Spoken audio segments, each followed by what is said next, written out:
Le jeu vidéo, c'est comme le porno, il y a beaucoup de catégories différentes et il y en a pour tous les goûts. En général, quand un nouveau concept arrive sur le marché, ça se passe comme ça. Si le jeu a du succès, d'autres vont s'en inspirer, ou carrément le copier. Et si le jeu reste dans l'ombre, il faudra attendre qu'un autre rende le genre populaire pour que les autres suivent.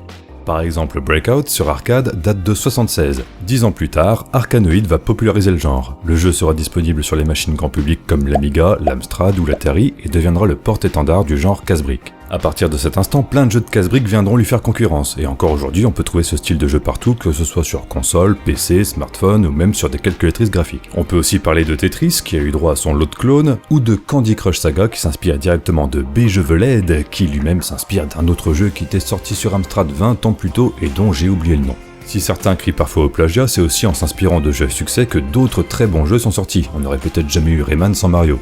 Un dernier exemple, Crossy Road, très populaire sur smartphone, reprend les mêmes mécaniques que Frogger, sorti 30 ans auparavant. Ce qui permet d'en conclure une chose, les jeux des années 80 et début 90 sont très facilement adaptables sur smartphone. Parce qu'ils sont simples, donc ils touchent un large public, ils n'utilisent que très peu de contrôle, parfois un seul bouton, et ils permettent de lancer des parties de quelques minutes, parfaites pour passer le temps dans un bus ou dans une file d'attente. Ils ont aussi une excellente rejouabilité avec les scores que l'on peut aujourd'hui partager grâce à internet, et ils peuvent rapporter gros en y ajoutant des microtransactions pour personnaliser son avatar ou ajouter des bonus. Alors maintenant, si tu es capable de développer un petit jeu vidéo sur mobile et que tu veux devenir millionnaire, je vais te parler d'un jeu que tout le monde a oublié, mais qui pourtant avait créé un genre bien à lui, que personne n'a jamais repris. Laisse-moi te présenter Bumpy. Sorti en 1989, Bumpy est un jeu logiciel, un jeu français donc. Il sortira sur PC, Amstrad et ZX Spectrum. 3 ans plus tard, un nouveau jeu Bumpy sera édité intitulé Bumpy's Arcade Fantasy. Il s'agit du même jeu, seuls les graphismes ont été améliorés en utilisant une palette de couleurs 16 bits.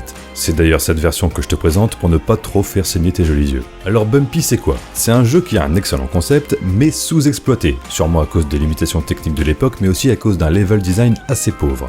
Dans Bumpy, on contrôle une boule qui ne fait que rebondir, d'où le nom du jeu, et on ne peut aller qu'à gauche, à droite et sauter. Le but du jeu est de ramasser tous les objets pour faire apparaître la sortie, sauter dedans et passer au niveau suivant. Si au premier coup d'œil on a l'impression que c'est un jeu de plateforme, c'est plus un puzzle game. Au fur et à mesure des niveaux, on découvre de nouvelles mécaniques de jeu avec des plateformes spéciales. Certaines se réduisent à chaque fois qu'on passe dessus, d'autres empêchent de changer de direction, il y en a qui sont piégées, qui nous envoient dans un sens précis, et d'autres qui nécessitent l'utilisation d'un objet pour être passé, comme les plateformes enflammées qui ont besoin d'eau pour être éteintes. Si au tout début du jeu on fait un peu ce qu'on veut, rapidement on remarque qu'il n'y a qu'un seul chemin et il faut alors trouver l'itinéraire prévu par le level design, comme dans un puzzle game. Bumpy, c'est donc un jeu unique, que beaucoup de gens ne connaissent pas et que d'autres ont oublié. Il faut dire qu'à la sortie du premier, il y avait déjà de grosses pointures comme Golden Axe, SimCity et plein d'autres. Alors, un petit jeu de puzzle français qui avait déjà du retard sur son époque, tout le monde s'en foutait. Et pour son remake de 92, le lifting graphique n'était pas suffisant pour séduire les foules. C'est pas en mettant un coup de peinture sur une ruine qu'on la transforme au palace. Bref, Bumpy est un jeu sympa, mais il est mal tombé. Et aujourd'hui, je pense que la seule chance qu'il a de revenir, c'est en version mobile.